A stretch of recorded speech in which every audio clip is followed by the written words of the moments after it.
नवनियुक्त जिला के सचिव भाई गोपाल वर्मा जी, भाई विजय जी, संगठन मंत्री शिमला, भाई रवि जी, भाई साहिल जी ठाकुर, हम सभी आपका स्वागत करते हैं, धन्यवाद करते हैं। आज का विषय भारतीय जनता पार्टी दलगत राजनीति जो कर रही है और भारतीय जनता पार्टी द्वारा जो हथकंडे अपनाए जा रहे हैं। हमारे प्रभारी सत्येंद्र जैन जी जो हिमाचल प्रदेश का चुनाव देख रहे थे, उनके ऊपर जबरन बहुत दिनों से भारतीय जनता पार्टी और केंद्रीय एजेंसियां जो है उनका उत्पीड़न कर रही है, उन्हें मानसिक परेशानी दे रही है और दलगत राजनीति तो इस लेवल तक नीचे उन्होंने पहुंचा दी है कि आपको देखने को मिला होगा आज अखबार भरे पड़े हैं। क्षमा कीजिएगा, बुरा ना मानिएगा, पत्रकार बंधुओं के माध्यम से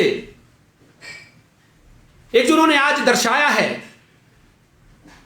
कि 2,82,00,000 रुपया ईडी ने सत्येंद्र जैन जी का जब्त किया, पैसों की फोटो दे दी, कुछ सोने के सिक्के दे दिए। आखिरकार इतना द्वेष, इतनी दलगत राजनीति। अरे किसी और का पैसा किसी और के नाम पे आप दिखा दोगे और ये देश की जनता, प्रदेश की जनता मान लेगी। 7 तारीख को ईडी एक लेटर लेके आती है। रजनीश कुमार पांडे जो असिस्टेंट डायरेक्टर हैं ईडी के, सर्च एंड सीजर का लेटर लेके आते हैं और जैन साहब के घर पे जाते हैं। सो उनकी पत्नी, उनकी बेटी, उनका भाई, उनके भाई की पत्नी, और उनसे जब सर्च एंड सीजर होता है 10 बजे शुरू होता है, 1:30 बजे खत्म होता है। जब 1:30 बजे वो सर्च एंड सीजर खत्म होता है तो केवल मात्र 2,79,200 रुपए उन्हें मिलते हैं और उन्हें सीज नहीं किया जाता। पत्रकार बंधुओं ने इसलिए सीज नहीं किया जाता क्योंकि वो जो पैसा था वो कमाई का पैसा था, खून कमाई का पैसा जो हर एक व्यक्ति, हर एक परिवार का व्यक्ति अपने घर पे रखता है। और जैन साहब ने भी रखा। अच्छे बुरे समय के लिए पैसा रखना पड़ता है और उसे सीज नहीं किया गया क्योंकि वो उनकी गाड़ी कमाई का पैसा था। ये उसका पत्र है, ये मैं आपको दिखाना चाहता हूं, ये सच्चाई है। ये ईडी का चिट्ठी है, ईडी की जो असिस्टेंट, जो उनके डायरेक्टर है ईडी के, रजनीश कुमार पांडे, उन्होंने ये लेटर दिया और कोर्ट में उन्होंने ये लेटर दिया कि हम गए, हमने सर्च एंड सीजर किया और 2,79,200 रुपए मिले और हमने वो इसलिए सीज नहीं किए क्योंकि वो जो पैसे थे वो जैन साहब के अपने पैसे थे। आखिरकार भारतीय जनता पार्टी क्या साबित करना चाहती है? क्या सत्येंद्र जैन जी पाकिस्तान से आए? क्या सत्येंद्र जैन जी हिंदुस्तान को बिलोंग नहीं करते? आपका जब मंजी मरकन का है, विदेश चले जाते हो आप, पूरे देश विदेश की आप दौरे करते हो, ना कोई प्रोटोकॉल है ना कोई सिस्टम है। अरे सत्येंद्र जैन जो व्यक्ति कर्तव्य निष्ठा से कार्य कर रहा है उसको प्रताड़ित करने के लिए, उसके परिवार को प्रताड़ित करने के लिए अब आप इस छल कपट पे आ गए हो कि भारतीय जनता पार्टी ने पैसा किसी का, नाम किसी का लगा दिया, अखबारों में छपवा दिया। अरे आप कितना बदनाम करना चाहते हो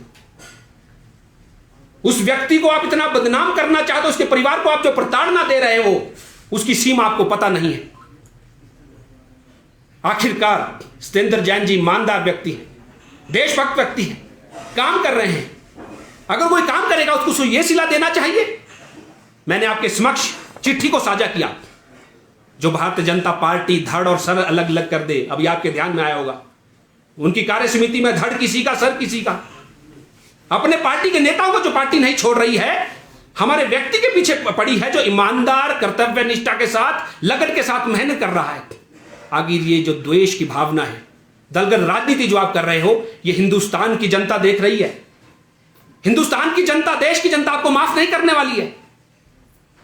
उस व्यक्ति का एक कसूर है कि हिमाचल प्रदेश के अंदर राजनीतिक अलग जगाए हुए, बदलाव की क्रांति लाना चाहता है। आम आदमी पार्टी की जो नीतियां हैं उसका व्याख्यान वो हिमाचल प्रदेश के अंदर कर रहे हैं और पूरे देश के अंदर वो हेल्थ का मॉडल दे रहे हैं, पानी का मॉडल दे रहे हैं। यह कसूर है उस व्यक्ति का। अरे आप उसके परिवार के बारे में सोचिए, उनके बच्चे हैं, बीवी हैं। आखिरकार एक आदमी को आप कितनी मानसिक उत्पीड़न उसका करोगे, कितना उसे असहाय बना दोगे आप। आखिर राजनीति में आप ये जो दौर नया शुरू करने वाले हो, ये लंबा चलेगा और इस दौर से क्या साबित होने वाला मैं नहीं समझता। कहा तो आपको हिंदुस्तान की राजनीति को रिफाइनमेंट की ओर ले जाना चाहिए था, कार्यों पे बात करनी चाहिए थी, आपको बात करनी चाहिए थी शिक्षा पे, सड़क पे, रोजगार पे, भ्रष्टाचार पे। लेकिन एक व्यक्ति आपको लगता है कि वो राजनीति का आपका एक शत्रु बनता जा रहा है, क्योंकि वो इसलिए बनता जा रहा है क्योंकि वो काम में अपने आप को प्रूव कर रहा है, वो काम करके एक मॉडल सिद्ध कर रहा है। पूरे विदेश से उस मॉडल को देखने के लिए लोग आ रहे हैं, स्वास्थ्य की दिशा में क्रांति लेके आ रहा है, इसलिए आप उसके पीछे पड़ गए। अब तो सिर्फ इतना रह गया है कि वो ईडी को बोले कि तुम अब बस्ता लेके जाओ जिसमें पैसे पड़े हो और स्वीकार करवाओ उनके परिवार वालों से, सत्येंद्र जैन जी के साइन करवाओ, ये पैसा तुम्हारा है। इतना मानसिक उत्पीड़न जो है आपने सत्येंद्र जैन जी और उनके परिवार वालों को कर दिया। लेकिन मैं दाद देना चाहता हूं, सत्येंद्र जैन जी ने हार नहीं मानी है। उन्होंने कहा मुझे जो है डेमोक्रेसी पे और जुडिशरी पे पूरे भरोसा है, मुझे जुडिशरी मेरे न्याय का फैसला करेगी। और इसीलिए आज मैं आपके समक्ष पेश हुआ हूं कि आम आदमी पार्टी इसकी जो निंदा करती है, कड़ी भर्त्सना करती है, ये छल कपट की राजनीति, ये द्वेष की राजनीति हम सहन नहीं करने वाले। हम हाथ जोड़ के प्रार्थना करते हैं आपके माध्यम से, आम आदमी पार्टी का हर एक व्यक्ति, हर एक कार्यकर्ता हाथ जोड़ के ये प्रार्थना करता है कि मोदी जी, केंद्रीय नेताओं को समझाओ, आप ये जो एजेंसियां हैं इनको ऐसे इस्तेमाल मत कीजिए, किसी पर्सनल व्यक्ति के उत्पीड़न के लिए, मानसिक उत्पीड़न के लिए उसके परिवार के लोगों को इस तरह से तंग मत कीजिए। आप चर्चा कीजिए, या फिर आपके पास कोई साक्ष्य है तो लाइए। लेकिन केवल मात्र एक व्यक्ति के पीछे आप इतने दिन से पड़े हो, झूठ पे झूठ का सहारा ले रहे हो और झूठ आप बलकरा रहे हो, उनकी छवि को खराब करने के लिए आप इतना बड़ा कृत्य कर रहे हो। आखिरकार वो भी इंसान है, उनका भी परिवार है, उनकी भी बेटी है, उनकी भी बच्चे हैं, उनके रिश्तेदार हैं। कहां तक आप उन्हें बदनाम करने की कोशिश कर रहे हो? ये एक समाज है, आप सभी को पता है समाज में ऐसी चीजें चलती है, किस किस को वो जवाब देते रहेंगे। वो एक साफ छवि के व्यक्ति हैं और आप हर किसी का पैसा उनके साथ जोड़ना चाहते हो। सत्येंद्र जैन जी राजनीति के व्यक्ति हैं, वो राजनीति कर्तव्य निष्ठा से अपना कार्य कर रहे हैं और कार्य करने के साथ वो हर संभव प्रयास कर रहे हैं कि वो कितना डिलीवर जो है प्रदेश के लिए कर पाए, इस देश के लिए कर पाए। अरे केवल मात्र हिमाचल प्रदेश के अंदर जो आम आदमी पार्टी का बढ़ता ग्राफ देख के आप इस कृत्य पे आ गए हो कि आप व्यक्ति को इतना उत्पीड़न कर दो, इतना उसको प्रताड़ित कर दो कि जबरन वो कबूल ले कि हां मेरी गलती है। लेकिन नहीं, हमें न्यायपालिका पे पूरा भरोसा है। आम आदमी पार्टी हाथ जोड़ के नम्र प्रार्थना करती है आपके माध्यम से पूरे प्रदेश के लोगों से, पूरे देश के लोगों से कि अब न्याय करने की बारी आ गई है। अब आपको तय करना है कि हमारे एक नेता के साथ जो हो रहा है क्या वो सही हो रहा है, कि जो हमारा नेता एक सहन कर रहा है, उसका परिवार सहन कर रहा है, कल को किसी का भी परिवार होता है, कोई और भी व्यक्ति हो सकता है। आखिरकार इस कड़ी को आज यही तोड़ना होगा, इसे आज यही अंकुश लगाना होगा। और हम भारतीय जनता पार्टी को, उनके केंद्रीय नेता को जिताना चाहते हैं। हम इस प्रकार की राजनीति करने नहीं आए, हम राजनीति करने ही नहीं आए, हम सुधार करने आए हैं, हम कार्यों में समीक्षा करने आए हैं, सुधार करने आए, हम कुछ नई चीज देना चाहते हैं, विजन के साथ आए हैं। हमारे बहुत से ऐसे मुद्दे हैं जो प्रदेश हित के लिए देश की तिलक करना चाहते हैं, उन पे आप आइए, उन पे हमसे बहस कीजिए। उस पे आपको कुछ लगता है तो आपकी बातें हम स्वीकारेंगे, आपको अच्छा लगता है तो आप स्वीकारें, खुले मन से आइए। लेकिन इस तरह की दलगत राजनीति नहीं कीजिए। और ये चिट्ठी मैंने आपके समक्ष रखी है, ये साक्ष्य है, ये सरकारी चिट्ठी है और इस प्रकार से किसी को बदनाम मत कीजिए। यही मैं आपके माध्यम से प्रार्थना करना चाहता हूं और भारतीय जनता पार्टी के नेताओं को जिताना चाहता हूं। कोई आपका प्रश्न हो? गौरव जी, जिस तरह से आप 3 से 4 प्रेस कॉन्फ्रेंस कर चुके हैं सत्येंद्र जैन के मामले को लेकर जी, तो क्या दिल्ली में आम आदमी पार्टी, क्योंकि मसला दिल्ली से जुड़ा हुआ है जी, आम आदमी पार्टी वहां पर इस इश्यूज को उठा नहीं रही है, या आपको लग रहा है कि सत्येंद्र जैन के जाने से, इस प्रॉब्लम में फंसने से हिमाचल में पार्टी कमजोर होगी? देखिए, हमारा नैतिक दायित्व है, वो हमारे परिवार के मुखिया हैं और हिमाचल प्रदेश के चुनाव प्रभारी हैं। और मैं आपको जानकर खुशी होगी, अभी भी चुनाव प्रभारी है, हमारे केंद्रीय नेतृत्व ने यह स्पष्ट कर दिया है कि ही चुनाव प्रभारी रहेंगे। हमें न्यायपालिका पे पूरा भरोसा है, वो वहां से बिल्कुल निर्दोष होकर साबित होकर आएंगे और यहाँ पे काम जगाएंगे। आप जो बात कर रहे हो, दिल्ली में भी चल रहा है, दिल्ली में भी विरोध प्रदर्शन हो रहे हैं, बाकी बहुत से राज्यों में जहां जहां हमारे संगठन है वहां विरोध प्रदर्शन हो रहे हैं। बार बार इस मसले को, क्योंकि रोज कोई ना कोई चीज भारतीय जनता पार्टी के केंद्रीय नेता कर रहे हैं। जैसा कि मैंने आज कहा, आपके माध्यम से आज अखबारों में पूरा छप रखा है, पैसा दिखा रखा है, सोने के सिक्के दिखा रखे हैं। किसके सोने के सिक्के हैं, किसका पैसा है, भगवान जाने। लेकिन नाम सत्येंद्र जैन जी। अरे आप किसी को भी बदनाम कर लोगे, कल को तो कोई व्यक्ति आके उठेगा और आपके नाम पे कहेगा कि आपके पैसे के आप स्वीकार लोगे। केवल मात्र दलगत राजनीति और बदनाम करने के लिए ऐसे हथकंडे अपनाना कहां तक तर्कसंगत है? ऐसी चीजें नहीं होनी चाहिए। और हमारी नैतिक जिम्मेवारी है हर व्यक्ति की।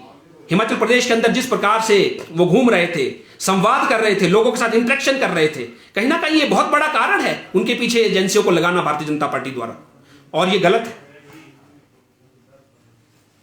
भरत जी, ईडी ने अपने आधिकारिक बयान में कहा है कि 2 करोड़ 85 लाख रुपए कैश बरामद हुआ है और 133 सोने के सिक्के। अंकुश जी, ये चिट्ठी है, ये ईडी की साइन चिट्ठी है, गौरव शर्मा ने नहीं की।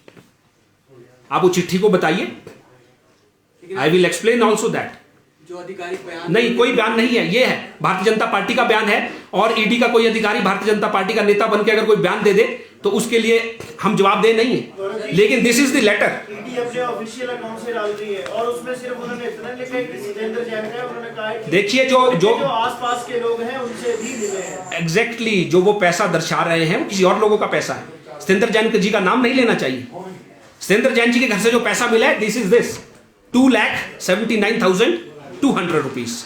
और उसे इसलिए सीज नहीं किया गया शिवेन जी, क्योंकि वो पैसा उनके खाली कमाई का पैसा था, मेहनत का पैसा था, घर पे पैसा रखा था अच्छे और बुरे वक्त के लिए, इसे सीज ने किया। ये देखिए आप, असिस्टेंट डायरेक्टर का उनकी चिट्ठी। आपके कहने का ये अर्थ निकाला जाए कि ईडी जो है वो सरकार के इशारे पे काम कर रही है? हाँ, अर्थ नहीं निकाला जाए। हम चिल्ला चिल्ला के, भाई साहब ने कहा कि 4 प्रश्न करने की क्या जरूरत है, इशारे पे नहीं काम कर रही है। सिर्फ इतना बचा है शिवेन जी कि किसी दिन वो ईडी को कहे कि भाई साहब ऐसा कीजिए, ये टैची लीजिए, इतने पैसे लीजिए, साइन जबरदस्त करवा के आइए, बंदूक लेके जाइए, कनपट्टी पे रखिए, जबरन उनसे कबूल करवाइए कि ये पैसा आपका है।